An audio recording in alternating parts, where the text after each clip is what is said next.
This is not the future of smartphones. Hey yo, what is up guys? TechSav here and I've got some questions about the Oppo Find X. Swag, bitch.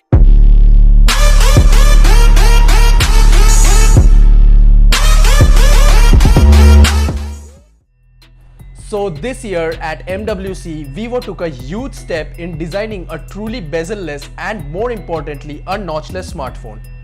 They made the Vivo Apex, which was just a concept phone back then, but with the first in-display fingerprint sensor and a motorized front camera which pops up when you're taking a selfie. For the speaker, it used the screen soundcasting technology which makes the whole screen vibrate to produce the sounds. But this was just the prototype model of the company to showcase what the company can do in the future.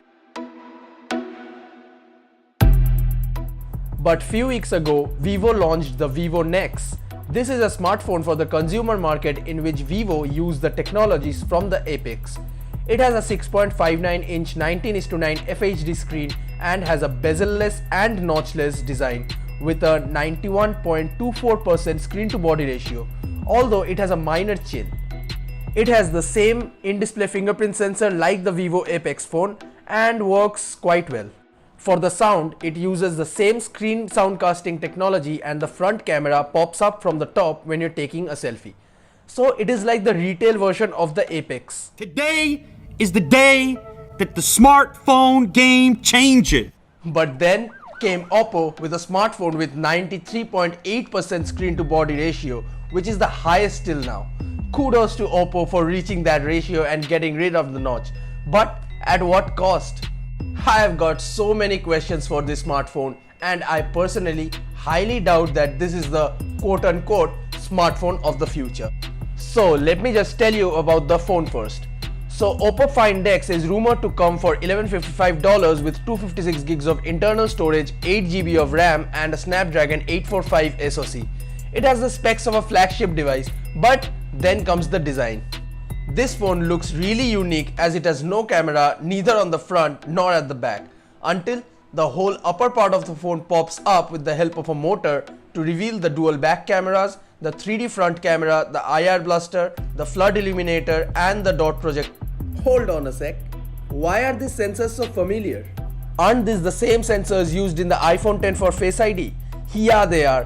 When the iPhone X came out, it got a lot of criticism from almost every YouTuber for Face ID and the removal of Touch ID. This phone uses the same technology for unlocking the device and no, it does not have any fingerprint sensor. Also, welcome to 2018 and say goodbye to the headphone jack. And for some reason, those same YouTubers who criticized Apple for removal of Touch ID, headphone jack and the introduction of Face ID are giving this smartphone the smartphone of the future title. I mean, why? How is this design the future of any smartphone in this world?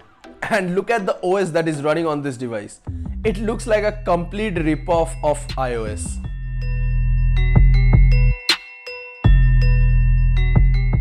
Now, let's come to the questions that I have. First, what about cases? As the top portion of the phone pops up fully, say goodbye to bumper cases as it won't be able to cover the top portion of the device anymore. Second, how durable do you think this device will be? The Oppo Find X is not officially water and dust resistant because of the motorized upper panel, and that means if a single grain of sand or dust gets inside the device, it can mess up the internals. As there is no fingerprint sensor, every time you unlock your device, that camera panel will pop up to scan your face. Now tell me, how many times you unlock your phone in a day? Vote up in the card above. I'll take 50 times. So 50 times a day means 1500 times a month and 18,250 times a year. So how long do you think the motors will work? Let me know down in the comment section. Now the third question. If the ambient light sensor is always hidden, how will the auto brightness work? So many questions and flaws in this device, and for what? Just to get rid of that notch? Also, it has a glass back but no wireless charging. And for the fact, just like in the iPhone X, you have to swipe up from the lock screen to get to the home screen. This process also got a lot of criticism from many YouTubers, but during this time, as this is not an iPhone, this is the future. I think Oppo went a little too far with this device in order to get rid of that notch, and got rid of many standard features which even budget smartphones have in the process. So this is my opinion on the smartphone of the future.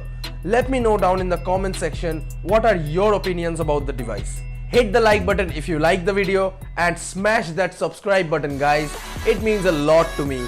I'll see you in the next one. Peace out.